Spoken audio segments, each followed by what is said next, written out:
दोस्तों, महाभारत हिंदू धर्म का ऐसा ग्रंथ है जिसमें एक ओर तो रिश्तों में अपनेपन के महत्व को समझा जा सकता है, वहीं इस ग्रंथ में रिश्तों को तार तार कर देने वाली असहनीय घटनाएं भी हैं। महाभारत में जीवन, धर्म, राजनीति, समाज, देश, ज्ञान, विज्ञान आदि का समावेश है। यह हमें जीवन जीने का एक उत्तम रास्ता भी दिखाता है। तो दोस्तों, आइए आज हम महाभारत से मिलने वाली शिक्षाओं के बारे में जानते हैं, जिससे हम जीवन में सही गलत को समझने में माहिर हो सकेंगे। शिक्षा नंबर 1, जीवन में योजनाएं बनाना जरूरी।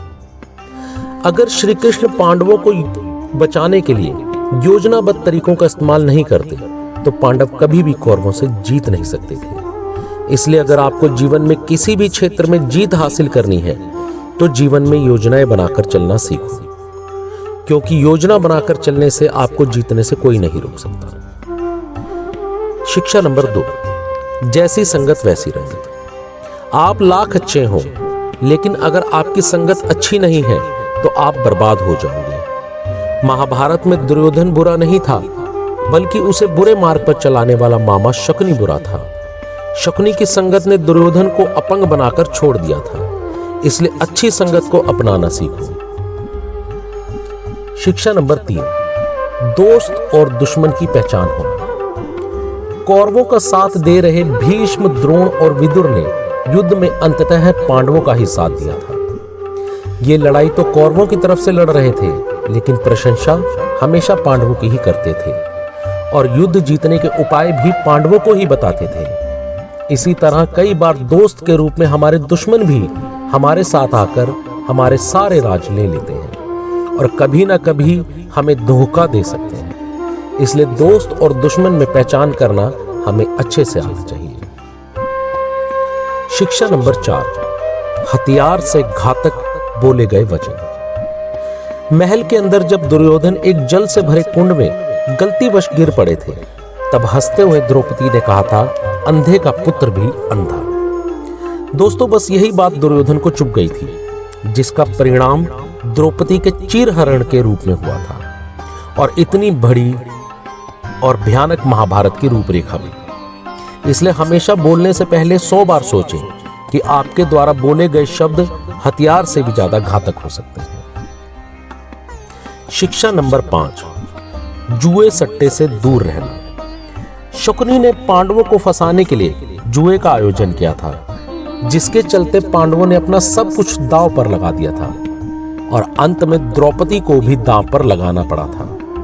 उसके बाद क्या हुआ आप सब अच्छे से जानते हैं। इसलिए दोस्तों, हमेशा जुए सट्टे से दूर रहें, नहीं तो राजा से रंक बनने में ज्यादा समय नहीं लगेगा। शिक्षा नंबर 6, लड़ाई से डरने वाले मिट जाते हैं। पांडव कौरवों से कभी भी युद्ध नहीं करना चाहते थे, लेकिन श्री कृष्ण ने समझाया कि जब किसी मसले का हल शांतिपूर्ण तरीके से नहीं होता तो युद्ध ही एकमात्र विकल्प बचता है।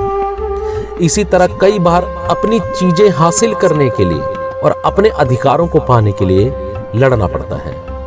इसलिए अपने अधिकारों के लिए अगर लड़ना पड़े तो लड़ना सीखें। शिक्षा नंबर 7, शिक्षा का सदुपयोग जरूरी। समाज ने एक महान योद्धा कर्ण को हमेशा अपमानित किया, जो समाज को बहुत कुछ दे सकता था, लेकिन समाज ने उसकी कदर नहीं की।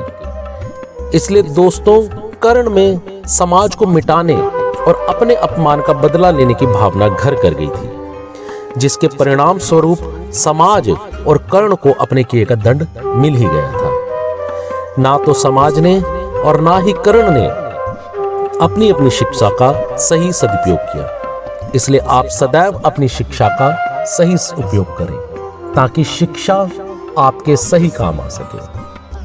शिक्षा नंबर 8, भावुकता कमजोरी है। धृतराष्ट्र पुत्रों को लेकर जरूरत से ज्यादा ही भावुक थे, जिसके कारण उनका एक भी पुत्र उनके वश में नहीं था।